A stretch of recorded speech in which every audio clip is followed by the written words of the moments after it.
नमस्कार। कोशिका विज्ञान एवं आनुवांशिकी का जो अगला जो अपन टॉपिक पढ़ेंगे, उस टॉपिक का जो नाम है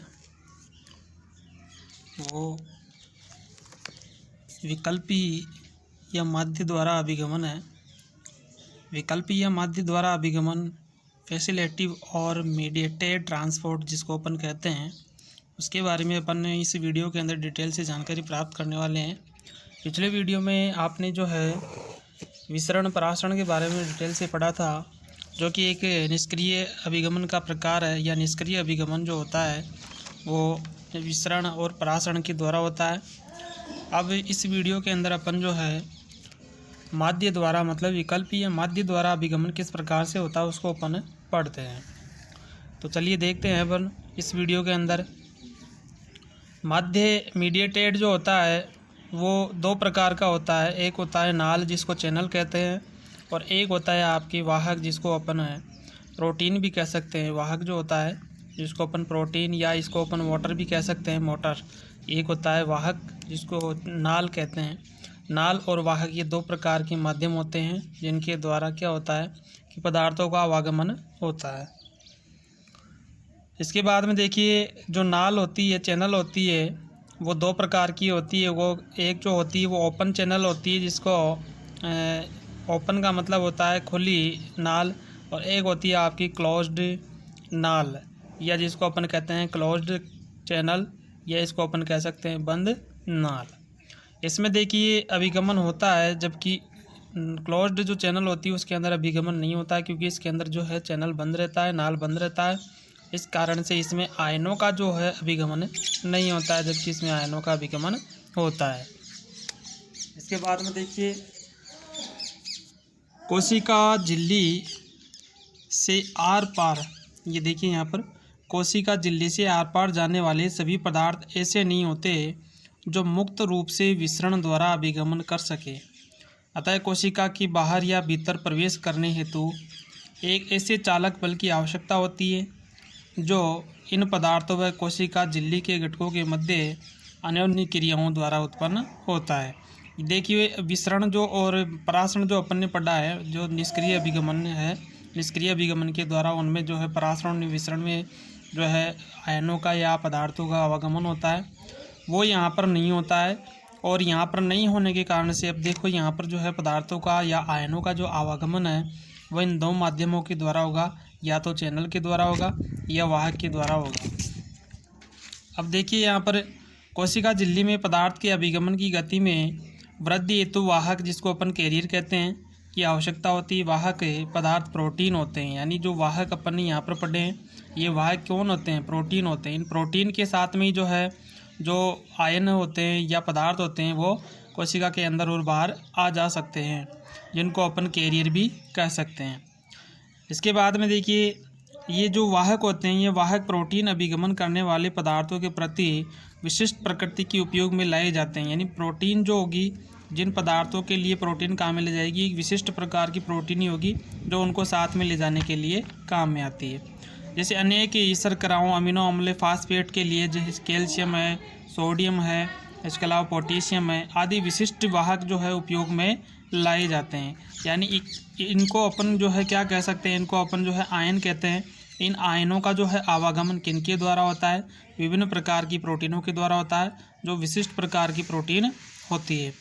विभिन्न प्रकार के अणुओं के अभिगमन में जो कोशिकीय कला की घटक सहायता करते हैं या भाग लेते हैं, वाहक कहलाते हैं। देखिए वाहक की परिभाषा है यहाँ पर। वाहक की परिभाषा क्या है? विभिन्न प्रकार के अणुओं के अभिगमन में, विभिन्न प्रकार के अणुओं के अभिगमन में या परिवहन में जो कोशिकीय कला के घटक है, जो कोशिकीय कला या सेल मेम्ब्रेन के जो घटक सहायता करते हैं, उन्हीं को अपन क्या कहते हैं? वाहक या कैरियर कहते हैं। अब देखिए इस विधि में दो क्रियाएं होती है। पहली जो क्रिया होती है उसमें क्या होता है? प्रवेश करने वाले पदार्थ का वाहक को पहचानना एवं उसके साथ में बंध बनाना। यानी सबसे पहले तो क्या होता है कि कोशिका कला के बाहर है ये जो प्रवेश करने वाले पदार्थ होते हैं, वो प्रवेश करने वाले पदार्थ वाहक के साथ में या प्रोटीन के साथ में जुड़ जाते हैं, मतलब उनकी पहचान करते हैं। और उचित प्रोटीन होने के कारण से या उचित प्रोटीन इनके साथ में मिलने के लिए होती है, तो इनकी पहचान करने के बाद में इनसे क्या कर लेते हैं, बंधन बना लेते हैं, और बंधन बनाने का कार्य यहाँ पर हो जाता है।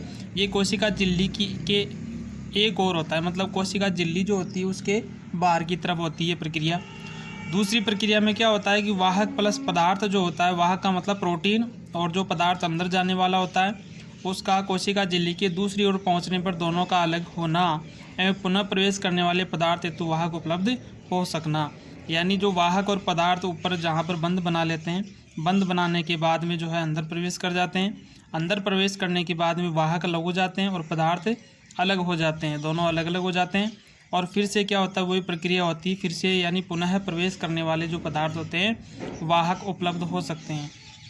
ये वाहक जो है वापस चले जाते हैं कोशिका कला के बाहर, और वापस से जो है क्या करते हैं, किसी भी पदार्थ के साथ में आयन के साथ में वापस जुड़कर और वही प्रक्रिया दर्शाते हैं। देखिए यहाँ पर इसको अपन समझते हैं एक चित्र के द्वारा। ये आपकी जो है कोशिका कला की एक मैंने जो है चित्र बनाया है। यहाँ पर ये कोशिका कला का एक चित्र है। इस कला के अंदर देखो, ये जो है आउटसाइड मतलब बाहरी जो है स्तर होता है, ये बाहरी जो है दिशा होती है, और ये होती है इनसाइड। इनसाइड का मतलब कोशिका के अंदर, और ये आपके बीच में हो गई मेम्ब्रेन। तो दोनों तरफ जो है दो दिशाएं होती हैं, एक आउटसाइड होती है और इनसाइड होती है। आउटसाइड में आपको जो अभी मैंने कहा कि आउटसाइड में जो है पहचानना, वाहक को पहचान और उसके साथ में बंधन बना लेना, ये क्रिया यहाँ पर होती है। देखिए ये कैरियर है, कैरियर का मतलब ये वाहक है, वाहक का मतलब प्रोटीन। इस प्रोटीन के साथ में जो है जो भी पदार्थ इसके अंदर आने वाले हैं कोशिका के अंदर, वो इसके साथ में जुड़ जाते हैं, और जुड़कर जो है क्या कर लेते हैं, इस प्रकार से मेम्ब्रेन के साथ में जुड़कर ये जो है आपका एक क्या है, पदार्थ है, और ये ऊपर वाला क्या है, यहाँ पर कैरियर है। ये दोनों जो है जुड़ गए, और जुड़ने के बाद में यहाँ पर अंदर की तरफ प्रवेश कर जाते हैं। यहाँ पर अंदर प्रवेश करने वाले कौन से पदार्थ, यानी जो पदार्थ या आयन जो होते हैं वो अंदर प्रवेश कर जाते हैं, और जो आपका वाहक होता है वो वाहक वापस से उसी दिशा में चला जाता है, यानी आउटसाइड में चला जाता है अन्य जो पदार्थ होते हैं उनको लाने के लिए। इस प्रकार से यहाँ पर जो है एक वाहक जो होता है वो किसी भी पदार्थ को अंदर लाने का कार्य करता है। तो यहाँ पर जो कैरियर है ये एक प्रकार का क्या है, माध्य है। माध्य के द्वारा जो है अपन क्या करें, यहाँ पर अभिगमन की प्रक्रिया समझ रहे हैं। यहाँ पर देखिए वाहक माध्य पदार्थों के अभिगमन के हेतु पढ़ते हैं। तो यहाँ पर देखिए आउटसाइड, ये आउटसाइड में इस प्रकार से जो है ये कैरियर होता है। इस कैरियर के साथ में ये पदार्थ जुड़ जाता है, और जुड़ने के बाद में क्या होता है, इनसाइड के अंदर जो है इस प्रकार से ये कैरियर से बाहर निकल जाता है, कैरियर वापस बाहर की तरफ चला जाता है। ये वाला जो भाग होता है ये कैरियर है, और बीच वाला जो भाग है इसको अपन कहते हैं पदार्थ। तो इस प्रकार से यहाँ पर जो है वाहक के द्वारा किन्हीं भी पदार्थों का जो है इस प्रकार से अभिगमन होता है। तो पहले अपन जो है विसरण के बारे में पढ़ा था, विसरण के द्वारा जो है पदार्थों का आवागमन होता है। दूसरे में अपन पढ़ा था कि जो परासरण होता है, परासरण के द्वारा जल के अणुओं का अभिगमन होता है। और तीसरा अपन जो अपन पढ़ रहे हैं वो पढ़ रहे हैं अपन विकल्पी के द्वारा, यानी विकल्पी जो होते हैं, विकल्प या माध्य जो होते हैं उनके द्वारा पदार्थों का अभिगमन किस प्रकार से होता है। तो अभिगमन जो होता है वो इस प्रकार से अपन जो है माध्य के द्वारा, और माध्य भी जो है मुख्यतः दो प्रकार के होते हैं जो मैंने अभी बताए हैं आपको। एक कैरियर होता है और एक आपका जो होता है वो नाल होता है। तो अपन ने यहाँ पर जो पढ़ा है वो कैरियर के बारे में पढ़ा है, यानी वाहक के बारे में पढ़ा है, वाहक के द्वारा किस प्रकार से अभिगमन होता है। देखिए यहाँ पर यही चित्र जो है यहाँ पर एक बार किताब में देखिए, वाहक माध्य पदार्थों के अभिगमन हेतु प्रस्तुत मॉडल इस प्रकार से दिया गया है। वही ऊपर जो है आउटसाइड दे रखी है। आउटसाइड जो होती है, इस आउटसाइड में जो है इस प्रकार से ये काले जो गोल गेंद जैसी संरचना बनी हुई है, इसको अपन कह सकते हैं यहाँ पर जो ये है ये एक प्रकार का पदार्थ है, और नीचे जो है इस प्रकार की एक संरचना, इसको अपन कैरियर या वाहक कहते हैं। और यहाँ पर जो है ये सेल मेम्ब्रेन है। इस सेल मेम्ब्रेन में ये बाहर से जो है पदार्थ इस कैरियर के साथ में जुड़कर आते हैं, और इनसाइड मतलब कोशिका के अंदर जो है ये पदार्थ छोड़ दिए जाते हैं, और कैरियर जो होता है ये वापस से बाहर की तरफ चला जाता है। इस प्रकार से ये एक क्या करता है, लाने ले जाने का कार्य करता है, यानी वाहक के कार्य करता है, परिवहन का कार्य करता है। उसी प्रकार से यहाँ पर देखो चैनल आउटसाइड, ये अपन जो पहला जो अपन पढ़ रहे हैं ये तो पढ़ रहे हैं अपन वाहक प्रोटीन के द्वारा अभिगमन। दूसरा अपन जो पढ़ रहे हैं ये पढ़ रहे हैं अपन किसके द्वारा, नाल के द्वारा। नाल के द्वारा मैंने बताया था एक नाल है और एक वाहक है, इन दोनों के द्वारा किस प्रकार से अभिगमन होता है।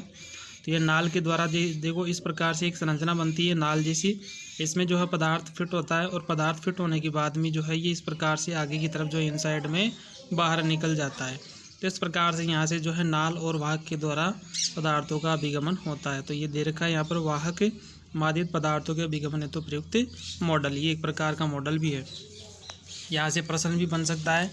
प्रश्न कैसे बनेगा, देखिए प्रश्न इस प्रकार से बन सकता है कि जो विकल्पीय माध्य है, माध्य के द्वारा किस प्रकार से पदार्थों का अभिगमन होता है समझाइए। तो यहाँ पर इस प्रकार से आपको ये दोनों वाहक और नाल के द्वारा समझाना है। इसके बाद में ये अपना जो अभिगमन है, अभिगमन में एक पार्ट अपन ने कंप्लीट पढ़ लिया है। जो पार्ट है उसका नाम था निष्क्रिय अभिगमन। इसके बाद में अगला जो अपन पार्ट पढ़ रहे हैं उसका नाम है सक्रिय अभिगमन। ये एक प्रकार का जटिल जो है प्रकार, यानी जटिल प्रकार की एक प्रक्रिया अभिगमन की जो अपन स्टार्ट करने जा रहे हैं। इसको ही एक्टिव ट्रांसपोर्ट कहते हैं, इसको ही सक्रिय अभिगमन कहते हैं।